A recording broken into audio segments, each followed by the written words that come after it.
Lecturas de la 30ª semana del tiempo ordinario, sábado 4 de noviembre de 2023.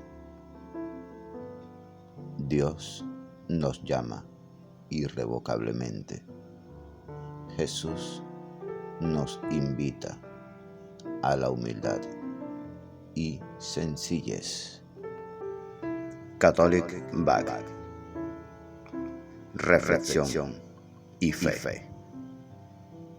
Una puerta a la esperanza.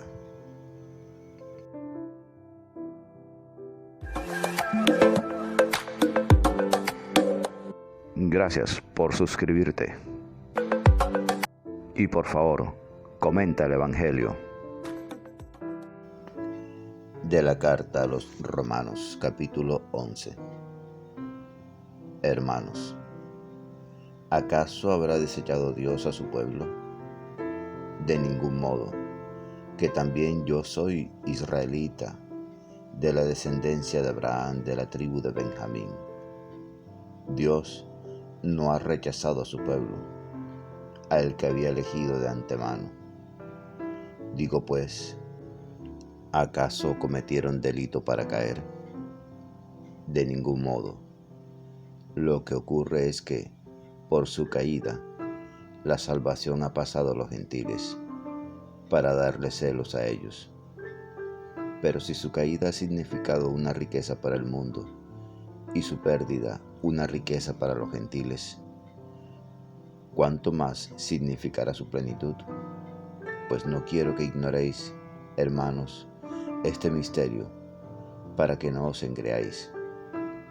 El endurecimiento de una parte de Israel ha sucedido hasta que llegue a entrar la totalidad de los gentiles, y así todo Israel será salvo, como está escrito. Llegará de Sión el libertador, alejará los crímenes de Jacob, y esta será la alianza que haré con ellos, cuando perdone sus pecados. Según el Evangelio, son enemigos y ello ha revertido en beneficio vuestro. Pero según la elección, son objeto de amor en atención a los padres, pues los dones y la llamada de Dios son irrevocables. Palabra de Dios, te alabamos, Señor.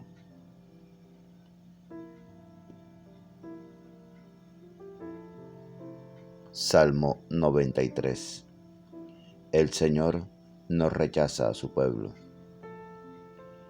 Dichoso el hombre a quien tú educas, al que enseñas tu ley, dándole descanso tras los años duros.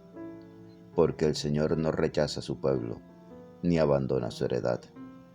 El juicio retornará a la justicia y la seguirán todos los rectos de corazón.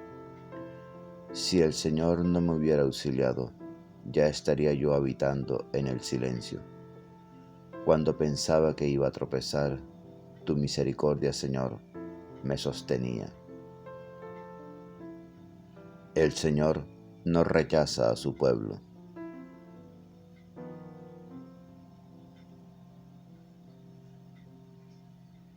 Lectura del Santo Evangelio según San Lucas, capítulo 14, versículos 1, 7 al 11. Por la señal de la Santa Cruz, de nuestros enemigos, líbranos, Señor, Dios nuestro. En el nombre del Padre, del Hijo y del Espíritu Santo. Amén. Un sábado entró Jesús en casa de uno de los principales fariseos para comer, y ellos lo estaban espiando. Notando que los convidados escogían sus primeros puestos, les decía una parábola. Cuando te conviden a una boda, no te sientes en el puesto principal, no sea que hayan convidado a otro de más categoría que tú, y venga el que os convidó a ti y al otro y te diga, cédele el puesto a este. Entonces, avergonzado, irás a ocupar el último puesto. Al revés, Cuando te conviden, vete a sentarte en el último puesto, para que, cuando venga el que te convidó, te diga: amigo, sube más arriba. Entonces quedarás muy bien ante todos los comensales, porque todo el que se enaltece será humillado, y el que se humilla será enaltecido. Palabra del Señor. Gloria a ti, Señor Jesús. Ven, Espíritu Santo, ven por medio de la poderosa intercesión del Inmaculado Corazón de María, tu amadísima esposa. Es un hecho que la gran mayoría del pueblo judío no reconocieron a Jesús. Luego, como él mismo lo había anunciado, fueron dispersados por todas las naciones. Pueblo sin tierra, unido por su ley, sus tradiciones y, más que todo, la certeza de ser el pueblo de Dios entre todos los demás pueblos. En los tiempos que siguieron, marcados por un fuerte fanatismo religioso, los judíos fueron perseguidos especialmente en los países cristianos, en que, a veces, se quiso convertirlos a la fuerza, en forma muy especial en España.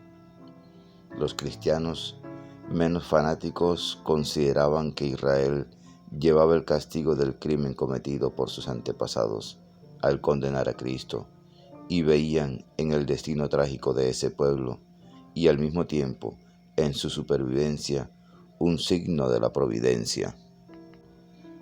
Para ellos, este pueblo ya no debía ser considerado como pueblo de Dios, y su religión pertenecía al pasado. Ahora, con más lucidez, reconocemos que los judíos nunca dejaron de servir a Dios, y como dice Pablo, nunca dejarán de ser su pueblo. Más bien, por un designio de Dios muy asombroso, muchas veces dieron a los cristianos el ejemplo de cómo deberían ser. Mientras los cristianos muchas veces confundían la patria y la religión, se hacían los defensores de causas muy ajenas al espíritu del Evangelio.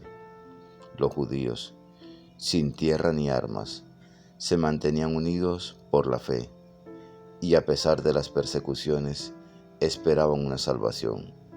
Muchos de ellos han impulsado nuestra civilización hacia más justicia, más lucidez, menos sumisión a los ídolos, ya sean los falsos patriotismos ocultos de las autoridades. Mientras los cristianos se instalaban en el presente, veían antes que nada en su religión una moral, y olvidaban que el mundo está en marcha hacia una segunda venida de Cristo. Los judíos aspiraban a un mundo sin fronteras, denunciaban los ídolos que impedían una sociedad justa, falso patriotismo, culto a las falsas autoridades, socialismo. Cada día descubrimos mejor que los judíos no son una religión muerta, sino que su ley es para ellos fuente de vida. Pareciera que Dios puso una competencia entre los judíos y la Iglesia, como Pablo lo deja entender. Los primeros han renunciado a esperar un Salvador y consideran que todo lo dicho en la Biblia respecto de un Mesías se refiere a su pueblo en su conjunto, y siguen esperando un mundo mejor del que ellos son los primeros artesanos. Un mundo que Dios prometió, pero que nunca llega, sino muy parcialmente. Nosotros, en cambio, esperamos un mundo mejor, pero también sabemos que ya llegó a nosotros el reino de Dios, y es Cristo, y ya lo tenemos. En el Evangelio, Jesús desarrolla un proverbio de la Biblia que nos invita a ser modestos en las reuniones sociales. Al hacerlo, nos enseña la nueva manera de convivir propia de los hijos de Dios. En cualquier sector de la actividad humana, dejemos que otros busquen el primer lugar, atropellando a los demás. Sabemos que lo importante no es lo que se ve. Dios nos ha invitado a trabajar para la comunidad y para Él. Él sabe ascender a sus humildes y colocarlos ahí donde mejor le conviene. Además, cuando se pase de la iglesia terrenal al reino de los cielos, habrá cambios en los primeros puestos, y no es efectivo que pasaremos antes que tal o cual de nuestros compañeros que no van a misa o a los que solemos criticar. El que fue papa u obispo o católico eminente podrá ser menos que la viejita que vendía el periódico en la esquina del mercado. En lugar de ser una ocasión para compartir y vivir la fraternidad, la comida a la que Jesús fue invitado se convierte en instrumento para marcar las diferencias sociales entre las personas y discriminar a quienes eran considerados de menor importancia. Muy diferentes son las comidas dirigidas por Jesús, realizadas junto a todos aquellos que le buscan y que lo aceptan: los pobres, los cobradores de impuestos, los pecadores, los arrepentidos. Es el ejemplo de su práctica que él presenta al anfitrión, que la gratitud sea el distintivo en las relaciones entre las personas, en lugar del continuo cambio de favores.